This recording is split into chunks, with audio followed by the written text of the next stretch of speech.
عليه ونعوذ بالله من شرور أنفسنا ومن سيئات أعمالنا من يهده الله فلا مضل له ومن يضلله فلا هادي له ونشهد أن لا إله إلا الله وحده لا شريك له ونشهد أن سيدنا ومولانا محمدا عبده ورسوله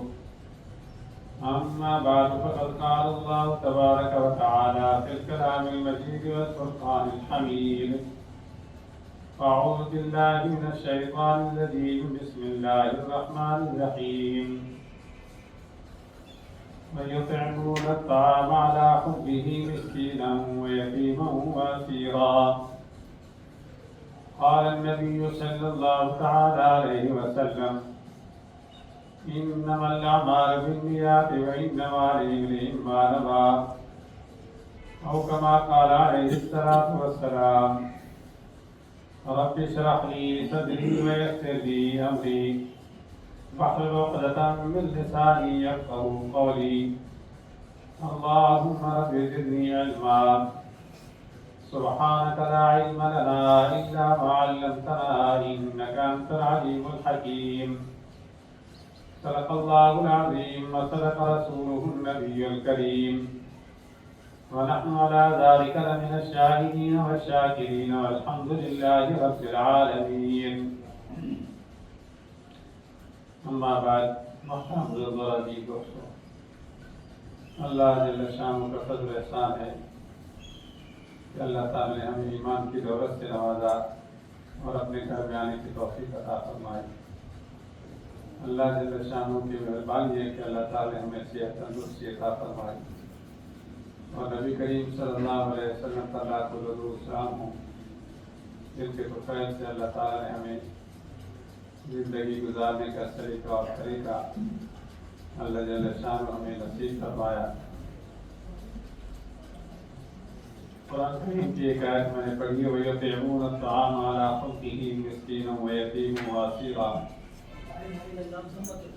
جو لوگوں کو کھانا کھلاتے ہیں اللہ کی محبت میں، مسکینوں کو، یتیموں کو اور قیدیوں کو۔ تو یہ جو سورہ طٰہٰ کی آیت کا کچھ حصہ میں نے تلاوت کیا ہے، اس پر غور کرنے سے معلوم ہوتا ہے کہ تمام مسلمانوں کو قیامت تک کے لیے یہ ہدایت فرمائی گئی کہ مسکینوں کا، یتیموں کا، بیواؤں کا اور قیدیوں کا جو ہے خیال رکھیں۔ اور یہ جو سردی اور گرمی ہے، یہ بھی اللہ کی قدرت کی نشانیوں میں سے ہے۔ کبھی سردی زیادہ ہو جاتی ہے، کبھی گرمی زیادہ ہو جاتی ہے، تو یہ اللہ کی قدرت کی نشانیاں ہیں۔ بعض کہتے ہیں کہ جی سورج زمین کے قریب آتا ہے تو گرمی زیادہ ہو جاتی ہے، سورج زمین سے دور ہو جائے تو سردی زیادہ ہو جاتی ہے۔ لیکن علماء فرماتے ہیں کہ حقیقت یہ ہے کہ اللہ کی قدرت کی نشانیاں ہیں۔ گرمی کا زیادہ ہو جانا، کبھی سردی کا زیادہ ہو جانا، اس میں اللہ تعالیٰ نے بہت سے انعامات بھی رکھے ہیں، بہت سے امتحانات بھی رکھے ہیں۔ یعنی جب سردی آتی ہے تو آدمی کوشش کرتا ہے کہ گرم کپڑے لے لوں، جرسی لے لوں، کمبل لے لوں، سردی سے بچنے کا انتظام کرتا ہے۔ گرمی آتی ہے تو آدمی سوچتا ہے کہ گرمی زیادہ لگ رہی ہے، یعنی گرمی والے کپڑے پھر استعمال کرتا ہے، اے سی کا انتظام کرتا ہے، پنکھے کا انتظام کرتا ہے۔ لیکن حدیث کے اندر آتا ہے کہ نبی کریم صلی اللہ علیہ وسلم نے جو گرمی اور سردی کی شدت کو بیان فرمایا کہ یہ کس وجہ سے ہوتی ہے، تو آپ صلی اللہ علیہ وسلم نے ارشاد فرمایا کہ جہنم کے اندر بھی سردی بھی بہت زیادہ ہوگی اور گرمی بھی بہت زیادہ ہوگی۔ جہنم نے ایک مرتبہ کیا کہ اللہ آکل بعضی بعضا،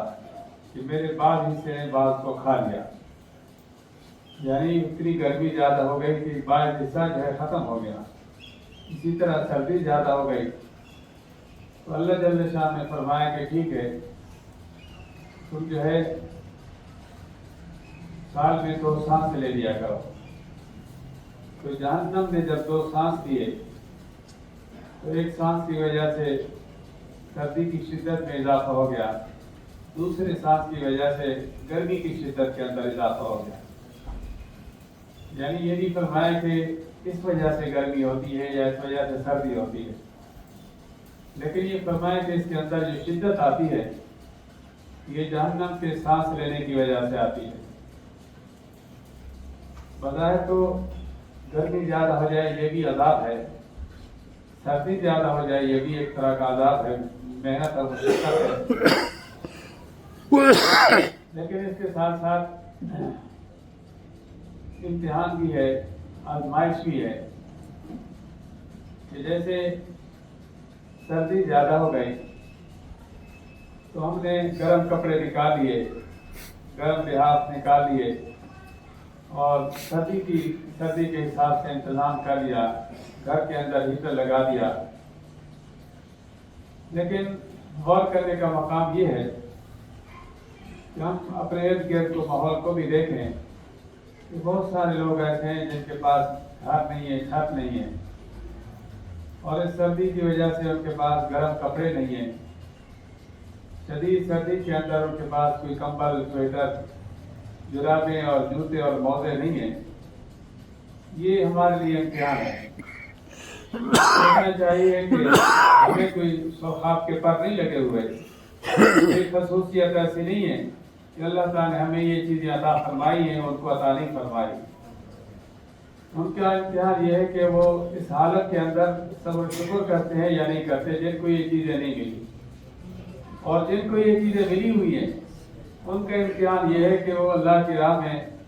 اللہ کی مخلوق کا جو ہے خیال رکھتے ہیں، ہم پر خرچ کرتے ہیں یا نہیں کرتے۔ ہمیں اللہ تعالیٰ نے یہ چیزیں عطا فرمائی ہیں تو یہ اللہ تعالیٰ کی عطا ہے، ہمارا کوئی حق نہیں ہے۔ اللہ کی بارگاہ میں سارے کے سارے فقیر ہیں۔ یا ایھا الناس انتم الفقراء الی اللہ، کہ اے لوگوں تم سب کے سب اللہ کی بارگاہ میں فقیر ہو، اور اللہ جل شانہ نے تمہیں جو عطا فرمایا ہے یہ اپنے فضل سے عطا فرمایا ہے۔ تو اس لیے کوشش کرنی چاہیے کہ اس شدید سردی کے اندر اپنے ارد گرد کو ماحول کو دیکھنا چاہیے، جن کے پاس سردی کے کپڑے نہیں ہیں ان کو سردی کے کپڑے دلانا، ان تک جو ہے یہ انتظام کر کے پہنچانا، یہ دوسرے تمام مسلمانوں کے فرض اور ذمے ہے۔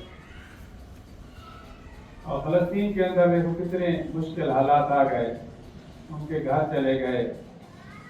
ان کا رہنے کے ٹھکانے ختم ہو گئے۔ اس سردی کے اندر، شدید سردی کے اندر بھی وہ کھلے میدان چلے ہیں۔ کچھ آدمیوں کی وہاں مدد کر سکتا ہے کہ وہ مدد پہنچائے، نہیں تو ان کے لیے جو ہے ہم سب دعا تو کر سکتے ہیں کہ اللہ تعالیٰ جو ہے ان کی مدد فرمائے۔ دوسرا پہلو یہ ہے سردی کا کہ نبی کریم صلی اللہ علیہ وسلم نے ارشاد فرمایا کہ یہ جو سردی کا موسم ہے یہ گویا کہ نیکیوں کی بہار ہے، کہ سردیوں میں راتیں لمبی ہوتی ہیں، آدمی رات کو وقت پر سو جائے تو جلدی اٹھ کر کے رات تہجد میں گزار سکتا ہے، اور دن جو ہے سردیوں کے چھوٹے ہوتے ہیں، دن میں اگر آدمی روزہ رکھ لے تو آسانی سے روزہ جو ہے رکھ سکتا ہے۔ تو اس لیے ارشاد فرمایا کہ یہ گویا کہ نیکیوں کی بہار ہے۔ صحابہ کرام رضوان اللہ تعالی مجمعین ان دنوں سے فائدہ اٹھاتے تھے۔ وہ اس طرح نہیں کہ بھئی راتیں لمبی ہو گئی تو بلا وجہ وہ جاگتے رہیں، اور نماز 7:45 بجے ہو جاتی ہے، 8 بجے تمام مسجدیں خالی ہو جاتی ہیں، 9 بجے سب لوگ گھروں میں ہوتے ہیں، 9-10 بجے آدمی اگر سو جائے اور نیند پوری ہو جاتی ہے، 5-6 گھنٹے آدمی نیند کر لے، اور صبح اٹھ کر کے اللہ کی بارگاہ میں جو ریاض کرے، دعائیں کرے، استغفار کرے، تہجد کی نماز بڑے آرام سے آدمی پڑھ سکتا ہے۔ اور تہجد کی نماز بھی علماء فرماتے ہیں کہ جوانی کے اندر تہجد کی نماز پڑھنے کا اور ہی مزہ ہے۔ جو آدمی 17-18 سال کی عمر میں، 20 سال کی عمر میں، 25 سال، 30 سال کی عمر میں تہجد کی نماز پڑھتا ہے، وہ اللہ کے زیادہ قریب ہو جاتا ہے، اس کو خاص اللہ کا قرب حاصل ہوتا ہے۔ بزرگ آدمی بھی اگر تہجد کی نماز پڑھے تو بھی اجر ملتا ہے، لیکن جوانی کے اندر تہجد کی نماز پڑھنا، رات کو اٹھ کر کے عبادت کرنا، یہ بہت بڑا فضیلت کا مقام ہے اور اللہ کے بہت ہی قریب ہو جاتے ہیں آدمی۔ اور اسی طرح جو ہے روزہ رکھنا دن کو، یہ سردیوں کے اندر بہت آسان ہے، گرمیوں کے اندر روزہ رکھنے کتنا مشکل ہوتا ہے۔ سردیوں میں تو روزہ رکھنا ایسے کہ آدمی صبح کو ناشتہ کرے تو سارے دن پیاس ویسے نہیں لگتی، اور شام کو جو ہے روزہ افطار کر لے تو پورا روزے کا جو ثواب مل جاتا ہے۔ تو یہ نیکیوں کے بہار کا مہینہ ہے، آسانی کے ساتھ آدمی نیکی کر سکتا ہے۔ رات کو تہجد نماز آسانی کے ساتھ پڑھ سکتا ہے، نیند پوری ہو جاتی ہے، اور دن کو آدمی جو ہے روزہ رکھ سکتا ہے آسانی کے ساتھ، کوئی مشکل نہیں ہوتی۔ تو اس لیے اس لحاظ سے بھی اس موسم کا جو ہے یہ فائدہ اٹھانا چاہیے، سردیوں کے موسم کا، کہ آدمی اس کو زیادہ تر جو ہے نیک کام کے اندر اس وقت کو جو ہے صرف کرے، بجائے اس کے کہ ہم موبائل پر اور دوسرے کاموں پر لگے رہتے ہیں اور راتیں ہماری ایسے ضائع ہو جاتی ہیں اور ہمیں اس کی فکر نہیں ہوتی کہ یہ سردی جو ہے یہ بھی جہنم کے عذاب کا یعنی ایک نمونہ ہے، شدید سردی۔ اسی طرح شدید گرمی بھی جہنم کے عذاب کا ایک نمونہ ہے۔ جب ہم یہ معمولی سردی برداشت نہیں کر سکتے تو آخرت کی سردی اور جہنم کی سردی ہم کیسے برداشت کریں گے؟ تو شدید سردی ہو تو اس وقت بھی بندے کو اللہ تعالیٰ سے استغفار کرنی چاہیے اور اللہ تعالیٰ سے معافی مانگنی چاہیے کہ اللہ یہ میں شدید سردی برداشت نہیں کر سکتا، آخرت کی سردی میں کیسے برداشت کروں؟ یہ دنیا کی میں گرمی برداشت نہیں کر سکتا، یہ تو جہنم نے 2 سانسیں لی ہے اور سردی یعنی سردی اور گرمی بڑھ گئی ہے۔ خود اصل جو عذاب ہوگا جہنم کا وہ کتنا بڑا ہوگا، کتنا سخت ہوگا۔ تو اس پہلو سے بھی آدمی کو غور و فکر کرنی چاہیے اور یہ سوچنا چاہیے کہ یہ سردی اور گرمی اللہ کی قدرت کی نشانیاں ہیں، اور اس موقع پر جو ہے اپنے ارد گرد اپنے ماحول کو دیکھنا چاہیے، کتنے یتیم ہیں، کتنی بیوائیں ہیں، کتنے مسکین ہیں جن کو اس سردی کے اندر جو ہے گرم کپڑا میسر نہیں ہے، اور جن کو دیا ہے اللہ تعالیٰ نے ان کے پاس یہ کیفیت ہے کہ کپڑے ان سے سنبھالے نہیں جاتے، الماریاں بھری پڑی ہیں، بعض کپڑے ایسے ہوتے ہیں کہ ایک دفعہ پہننے کی نوبت آتی ہے، دوبارہ پہننے کا موقع نہیں ملتا۔ تو ایسے لوگوں کو چاہیے کہ الماریوں سے کپڑے نکالیں، چھانٹی کریں، کم از کم وہ کپڑے جو اپنے استعمال میں نہیں آتے وہ تو لوگوں میں تقسیم کر دیں، ان کو رکھ کر کے کیا کریں گے؟ ایسا بھی ہوتا ہے کہ ایک آدمی کی شادی ہوئی اور اس نے نیا جوڑا بنایا، شادی کا قیمتی جوڑا بنایا گیا، اس کے بعد اس کے 5 بچے ہو گئے، لیکن اس جوڑے کو دوبارہ پہننے کی نوبت ہی نہیں آئی، تو کب پہنیں گے وہ؟ اس لیے کوشش کریں کہ ایسے کپڑے کسی دوسرے کے کام آ جائیں۔ نئے کپڑے خرید کر دینا یہ بھی اجر و ثواب کا کام ہے، لیکن اگر نئے کپڑے خرید کر کے نہیں دے سکتے تو جو اپنے پاس پہلے سے پڑے ہوئے، جو الماریوں میں ڈھیر پڑے ہوئے، پہننے کی نوبت ہی نہیں آتی، ان کو آدمی چھانٹی کرے، جو اپنے پہننے کے روز کے استعمال کے ہیں وہ اپنے پاس رکھے اور باقی جو ہے سب کا خیرات کر دے، لوگوں تک پہنچا دے۔ سردی کے موسم میں جن کے پاس کپڑے نہیں ہیں، جوتے نہیں ہیں، موزے نہیں ہیں، کمبل نہیں ہیں، لحاف نہیں ہے، ان تک پہنچا دیں، ان کو تو بالکل نئے کی طرح ان کے کام آ جائیں گے۔ اور کسی کو چیز دینی چاہیے تو وہ بھی آسان طریقے سے، اچھے طریقے سے دینی چاہیے، کہ آدمی اپنے کپڑے کسی کو اتارے ہوئے دے رہا ہے اس کو دھلوا کر کے دے، استری کرا کر کے صاف ستھرے طریقے، اچھے طریقے سے دے، تاکہ وہ جو ہے اس کو آسانی کے ساتھ استعمال کر، کراہت نہ ہو اس کے اندر، اس کو دیکھ کر کے جو ہے اس کو بولا اس کا دل جو ہے استعمال کرنے کے لیے راضی ہو جائے۔ تو ارشاد فرمایا کہ وَيُطْعِمُونَ الطَّعَامَ عَلَىٰ حُبِّهِ مِسْكِينًا وَيَتِيمًا وَأَسِيرًا، جو لوگوں کو کھانا کھلاتے ہیں کس وجہ سے کھلاتے ہیں؟ عَلَىٰ حُبِّهِ، اللہ کی محبت میں، یتیموں کو، مسکینوں کو، بیواؤں کو،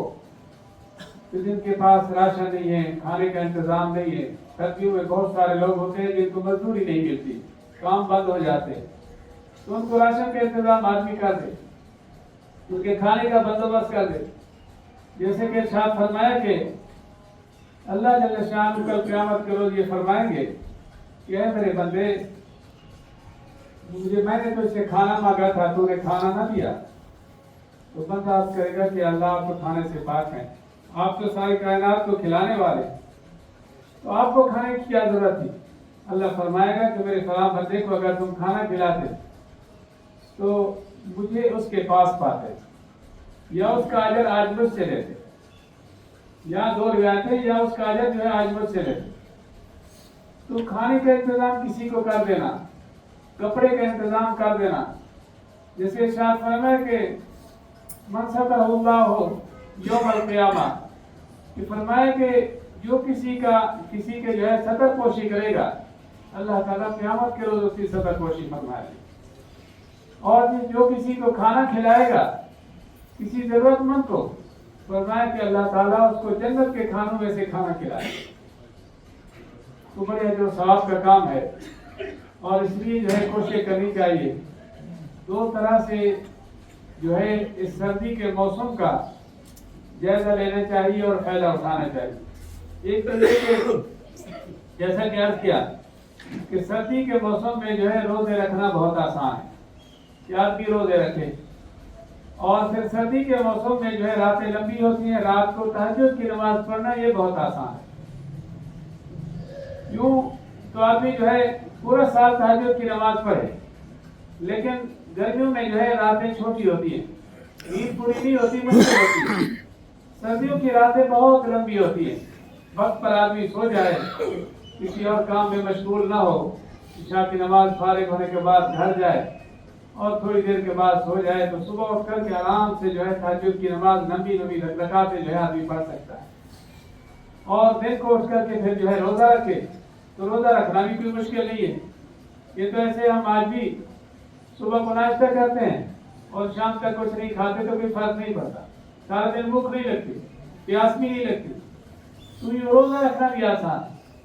دوسرا جیسے پہلو ہے وہ جیسے عرض کیا کہ آدمی ارد گرد کے ماحول کو دیکھے، جن کے پاس سردی کے کپڑے نہیں ہیں، جن کے پاس انتظام نہیں ہے، کوئی پڑوسی ہے، کوئی مسکین ہے، کوئی غریب ہے، کوئی بیوہ ہے، ان تک جو ہے لحاف، کمبل، جرسیاں، سویٹر، موزے، جوتے یہ ان کو پہنچایا جائے تاکہ ان کے سردی کے کام یہ چیزیں آ جائیں۔ نبی کریم صلی اللہ علیہ وسلم نے ہر موقع کے لحاظ سے ہدایت ارشاد فرمایا کہ جب رات کو سونے لگو تو چراغ جو ہے گل کر دیا کرو، چراغ بجھا دیا کرو، کہ آدمی سو جاتا ہے تو پتہ نہیں کس حالت میں ہوتا ہے، اس چراغ کی وجہ سے کہیں انسانہ پہ نقصان ہو جائے، کوئی چنگاری لگ جائے، کوئی آگ لگ جائے گھر کے اندر۔ تو آپ صلی اللہ علیہ وسلم زمانے میں یہ بجلی اور یہ چیزیں نہیں ہوتی تھی، بلب نہیں ہوتے تو چراغ جلائے جاتے تھے۔ تو فرمایا کہ جب سونے لگو تو چراغ کو گل کر دیا کرو۔ تو صلی اللہ علیہ وسلم کی ہدایت پر آج جو عمل ہوگا وہ یوں ہوگا، کمروں کے اندر جو ہیٹر لگے ہوئے ہوتے ہیں، آگ جلائی جاتی ہے کمروں کے اندر کمرے کو گرم کرنے کے لیے، وہ جب تک آپ جاگ رہے ہیں اس وقت تک اس کو چلائیں، جب سونے لگے تو ہیٹر آف کر دیں، اور انگیٹھی رکھیے تو اس کو جو ہے بجھا دیں، ورنہ بعض دفعہ جو ہے صلی اللہ علیہ وسلم کی اس ہدایت پر عمل نہ کرنے کی وجہ سے بہت بڑا نقصان ہو جاتا ہے۔ بہت ساری خبریں ہم سنتے پڑھتے ہیں کہ رات کو جو ہیٹر چلایا اور جو ہیٹر بند ہو گیا، گیس لیک ہوتی رہی اور جتنے بندے سوئے تھے سب پر وہ بہت واقع ہو گئے۔ تو یہ بہت خطرے والی بات ہوتی ہے کہ کمرہ گرم کرنے کے لیے اب جو چیز چلا رہے ہیں تو اس کو گرم کر کے اس کے بعد جب سونے لگے اس کو بند کر کے سوئیں، ورنہ نقصان کا خطرہ ہوتا ہے۔ حضور صلی اللہ علیہ وسلم کی ہدایت پر بھی عمل کرنا چاہیے، اور اس کے ساتھ ساتھ جو ہے اڑوس پڑوس میں اپنے مسلمان بھائیوں میں یہ دیکھنا چاہیے کہ کون ضرورت مند ہے، کس کے پاس سردی کے کپڑے نہیں ہیں۔ جیسے کہ پہلے عرض کیا، بار بار عرض کر رہا ہوں کہ اپنے گھر کے کپڑے الماری کے اندر جو بھرے ہوئے ہیں اور ڈنڈی کیس کے اندر بھرے ہوئے، ان کو نکالے اور چھانٹی کرے۔ بہت سارے کپڑے ایسے ہوتے ہیں جو پورا سال کیا کئی سال تک استعمال نہیں ہوتے، ان کو استعمال جو نہیں کر رہے ان کو تو کم از کم خیرات کرے، ان کو بانٹے، اور ایسے نہ دیں اس کو دھلوا کر کے استری کرا کر کے اچھی طرح اس کو صحیح کر کے پیک کر کے کسی کے حوالے کریں، تاکہ وہ اس کی عزت نفس مجروح نہ ہو، وہ خوشی کے ساتھ جو ہے استعمال کر سکے، کسی ضرورت مند کے یہ چیزیں کام آ جائیں۔ ہم جو جمع کرتے رہتے ہیں، ہر چیز کے جمع کرنے کی ہماری عادت ہوگی۔ ہم جیسے پیسہ جمع کرتے ہیں، بینک بیلنس اپنا بڑھاتے ہیں، اسی طرح کپڑوں کے بھی گھر کے اندر ڈھیر لگے ہوتے ہیں، کپڑوں کے بھی ڈھیر لگے ہوتے۔ حدیث میں آتا ہے نبی کریم صلی اللہ علیہ وسلم نے جو ارشاد فرمایا کہ بھیڑیے بکریوں کو اتنا نقصان نہیں پہنچاتے جتنا کہ انسان کی دعا سے اس کو انسان کو نقصان پہنچاتی ہے۔ ایک مال کی ہوس اور دوسرے عز و جاہ کی ہوس۔ مال کی ہوس کی وجہ سے ہم اپنا مال، اپنا پرانا کپڑا بھی کسی کو نہیں دیتے، یہ ہوس ہے نا مال۔ گھر بھرا ہوا ہے، الماریاں بھری ہوئی ہیں، بے شمار چیزیں رکھی ہوئی ہیں، یعنی اگر کھول کر کے ہم پھیلا کے دیکھیں تو خود شرمندگی ہوتی ہے کہ ہم اس کو کیا کریں، اس کو تو ہم نے کئی سال سے استعمال نہیں کیا، پھر بھی ہمارے گھر میں پڑے ہوئے، اور ہمارے مرنے کے بعد تو ہمارے بچے کیا استعمال کریں گے، یہ تو الماری سمیت اٹھا کر کے پھینک دیں گے، اور پھر اپنے ہاتھ سے خرچ کرے۔ بندہ سوچتا ہے نا کہ میری اولاد نیک ہے، میری اولاد میرے لیے صدقہ کرے گی، خیرات کرے گی۔ بعض مرتبہ ایسا بھی ہوتا ہے کہ والدین کروڑوں کا سرمایہ چھوڑ کر کے جاتے ہیں، ایک بیٹے کے حصے میں 1 کروڑ آتا ہے، لیکن اگر ان کی والدہ یہ کہے کہ بچوں تمہارے والد نے جو ہے یہ بڑی محنت سے کمایا تھا، جمع کیا تھا، اب اس میں سے کچھ جو ہے اللہ کی راہ میں خیرات کر دو، کوئی مسجد بنا دو، کسی نیک کام کے اندر لگا دو، تو بچے کیا جواب دیتے ہیں جن کے لیے وہ جو ہے والدین کروڑوں چھوڑ کر گئے؟ بچے کہتے ہیں ہماری اپنی ضرورت ہے، ہمارے اپنے بچے اسکول میں پڑھ رہے ہیں، ہم کیسے خرچ کر دیں؟ خرچ کر دیں تو آپ اپنی طرف سے کریں، اپنے حصے میں سے کریں، ہم نہیں دیتے۔ تو اولاد جو ہے جواب دے، اس لیے کہا گیا کہ اپنے ہاتھ سے خرچ کرو، یہ امید نہ لگاؤ کہ میرے بعد آپ خود نہیں کر رہے تو آپ کی وجہ سے کوئی اور کون خرچ کرے گا۔ تو اس لیے کوشش کرنی چاہیے کہ خود اپنے ہاتھ سے اپنی زندگی میں، صحت کے زمانے میں جب انسان کو خود ضرورت ہو، 2 چادریں آدمی کے پاس، 2 کمبل ہے انسان کے پاس، 2 سویٹر ہیں، موزے ہیں، جتنے ہیں اس کو نکال کر کے جو ہے باہر کرے اور صدقہ خیرات کرے اور اس کو بانٹے۔ کوشش کرے کہ اس کے ساتھ ساتھ کوئی نئی چیز بھی ساتھ لگا دے۔ آدمی کسی کو پرانا جوڑا دے رہا ہے تو ساتھ میں ایک کپڑا نیا بھی ڈال دے، تاکہ اس کے اندر کوئی اٹینشن ہو جائے، اس کو کوئی دلچسپی پیدا ہو جائے، ہاں، تاکہ وہ جو ہے خوشی کے ساتھ جو ہے اس کو قبول کر لے۔ جب یہ کریں گے ہم تو انشاءاللہ پھر جو ہے یہ اللہ تعالیٰ مزید ہمیں دیں گے، مزید فراخی دیں گے۔ امام مالک رحمۃ اللہ علیہ کے لیے بادشاہ وقت روزانہ ایک جوڑا نیا بنا کر کے بادشاہ جو ہے اس کے پاس بھیجتے تھے اور وہ قبول کر لیتے تھے۔ تو بعد میں کسی نے پوچھا کہ امام مالک آپ کو تو کیا ضرورت ہے اتنے جوڑوں کی؟ فرمایا کہ میں جوڑا اس لیے قبول کر لیتا ہوں، ایک دفعہ پہنتا ہوں پھر میں آگے دے دیتا ہوں، ہاں، کسی غریب کے کام آ جاتا ہے۔ بادشاہ مجھے بھیج رہا ہے تو میں اپنے پاس نہیں رکھتا، ہم بھی اسی طرح دیں گے تو اللہ تعالیٰ ہمیں اس سے اچھے اور جوڑے دیں گے، اس سے اچھے اور سہولتیں دیں گے اللہ تعالیٰ۔ ہم خرچ تو کر کے دیکھیں اور اس کے زیادہ جو فائدہ ہوگا ہمارے دل کو یہ سکون ملے گا، اطمینان ملے گا، وہ اس کس ذریعے سے ملے گا اور کسی چیز کے دل جب خیرات کریں گے، سب کیا کریں گے، لوگوں کو فائدہ پہنچائیں گے۔ فرمایا کہ جو شخص کسی مسلمان کی ضرورت کے لیے کوشش کرتا ہے، ہاں، کسی کی پریشانی کو دور کرتا ہے، اللہ اس کی آخرت کی ضرورت کو پورا فرمائے گا، آخرت کی اللہ تعالیٰ اس کی پریشانی کو جو ہے ختم فرمائے گا۔ آخرت کی پریشانیاں بھی معمولی پریشانی ہوگی، وہاں تو سوائے دیکھی کوئی چیز کام نہیں آتی۔ اللہ تعالیٰ ہمیں اس بات کو سمجھ اور اس پر عمل کرے۔